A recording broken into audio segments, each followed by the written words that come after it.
One of the most unusual cases which Sherlock Holmes was ever called upon to solve began in a small private school for boys in the north of Belgium. The boys' dormitory at 4 in the morning, lighted by a full moon, looked quiet and peaceful. It would have been difficult to imagine that here began a train of events which filled 4 graves before it was stopped.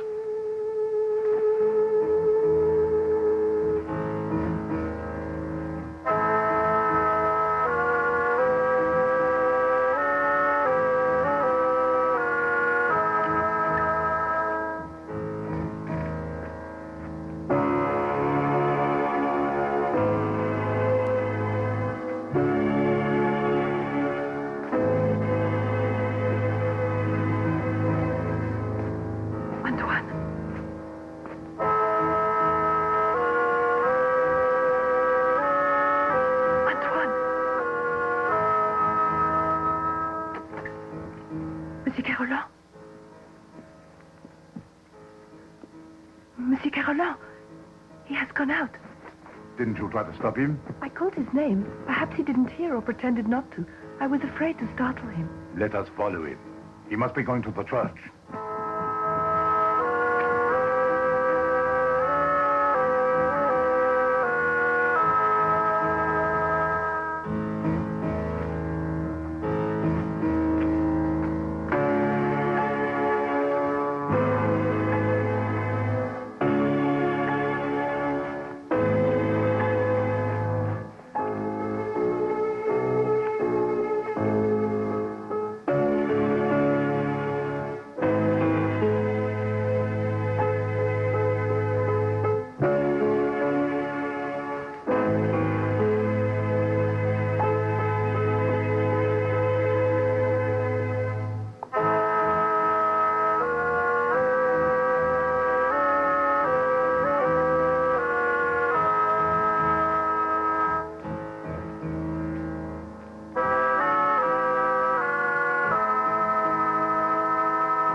It says you are going to die.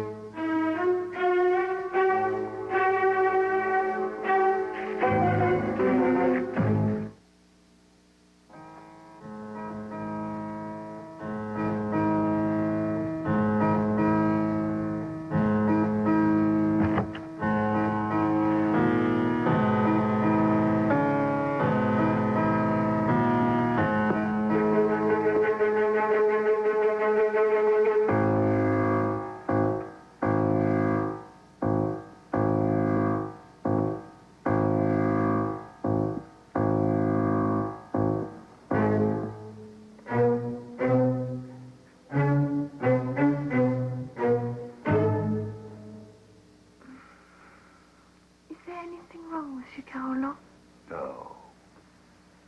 Nothing at all. Go back to sleep.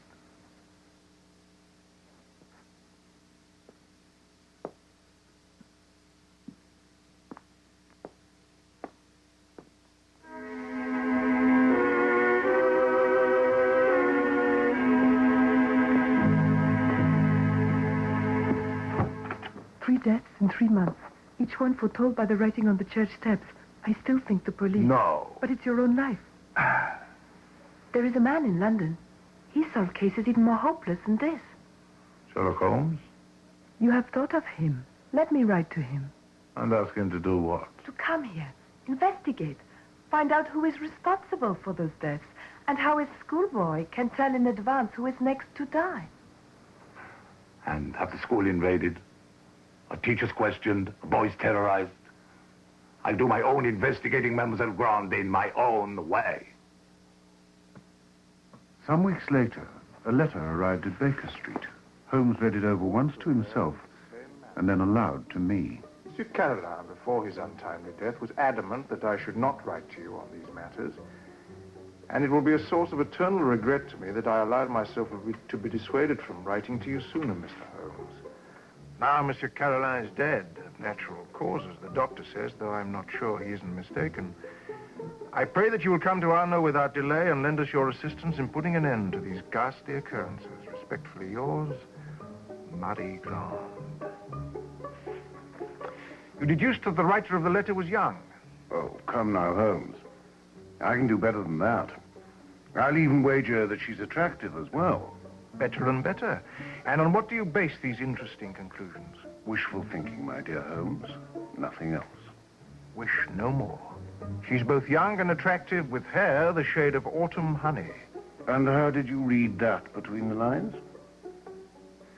This came along with the letter. A lovely shade, one must admit, and from a beautiful young woman at that. Oh, come now, Holmes. That's neither logical nor factual, and even you know that. You're not the only one privileged to think wishfully, my dear Watson. So you're going to take the case? If you pack, I'll arrange the tickets. The boat train took us to Dover. By mid-morning the following day, Holmes and I were sitting in the headmaster's study at the Arno School, in the presence of Mademoiselle Marie Grand, who was indeed extremely attractive, with hair the exact shade of autumn honey. You're quite certain you've told me everything, Mademoiselle Grand? There is only the matter of the old woman, Mr. Holmes. I don't know, but you might consider her important. Tell me about her. Her name is Madame Soulet. She's a harmless, feeble-minded woman who sells charms and love potions to the ignorant. Some have called her a witch. What is her part in this affair?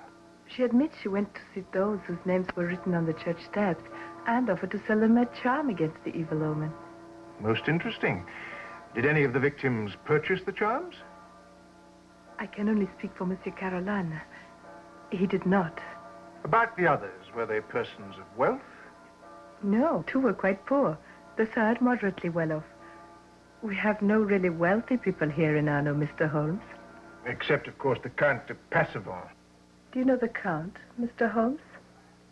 No, but I happened to notice his family coat of arms on a carriage we passed on our way here. Oh, Monsieur Manelli. Monsieur Manelli, this is Mr. Holmes and his friend, Dr. Watson. Monsieur Manelli is our new headmaster. Mademoiselle Grant has given you all the facts. All the facts at her command. Perhaps you can supply additional ones. I am afraid not. Mademoiselle Grant was a favorite member of the faculty here. She had Monsieur Carolin's confidence. Not I. I see. And now that I've had the honor of meeting you gentlemen, I hope you will forgive me if I go to join my class. Certainly. By the way, Mademoiselle, Dr. Dimanche is waiting in the vestibule. Did you send for him? Yes, I did. I'll go and fetch him now. I'll be back directly. The boy, Holmes. You didn't ask to see the boy. He can wait, Watson. Well, he would have been the first person that I would wanted to have seen. Because he did the writing on the church steps. Yes, Would you say that the chalk he wrote with was also of significance? that. It's only an instrument. Precisely, my dear Watson. So is the boy. Mr. Holmes, this is Dr. Dimanche. Doctor, Mr. How Holmes, do you do? Delighted. and Dr. Watson. I'm always happy to meet a colleague, Dr. Dimanche. Thank you, so am I. I do hope I haven't kept you waiting. I came as soon as I received Mademoiselle's message. Mademoiselle Grant tells me you are the physician who attended Monsieur Caroline when he died. Yes, my last examination of him gave me no hint of what was coming. Yet you're positive he died of natural causes. There's no doubt about it. 3 other citizens of Arno died recently, each shortly after their names appeared on the church steps. Did you attend them also? Arno is a small town, and I'm fortunate or unfortunate enough to be the only doctor here. And previous to your present fortune or misfortune, you practiced in Paris. Oh, I see. Mademoiselle Grant has briefed you well. I told Mr. Holmes nothing of your past, Doctor. Then how do you know? You dress with the flair of a Parisian, Dr. Dimanche. You can't have been here very long, or you'll be wearing the local product.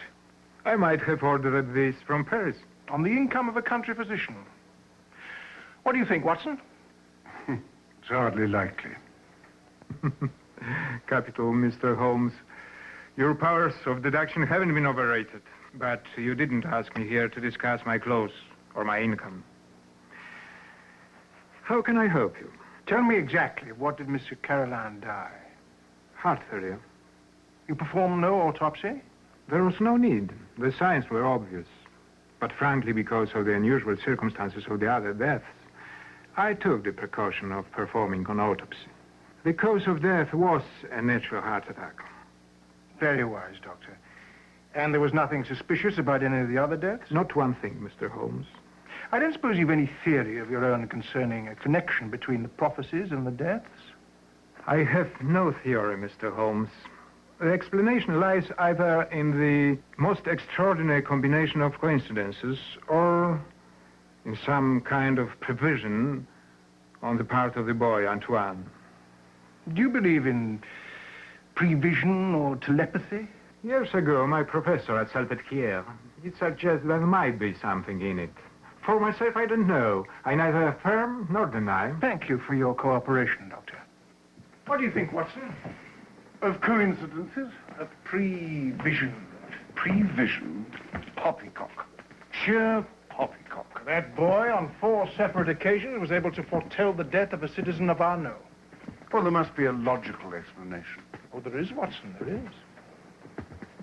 Holmes, do you know how the 4 murders were done? Yes, Watson, that part is simple. The difficulty will come when we try to prevent the 5th one.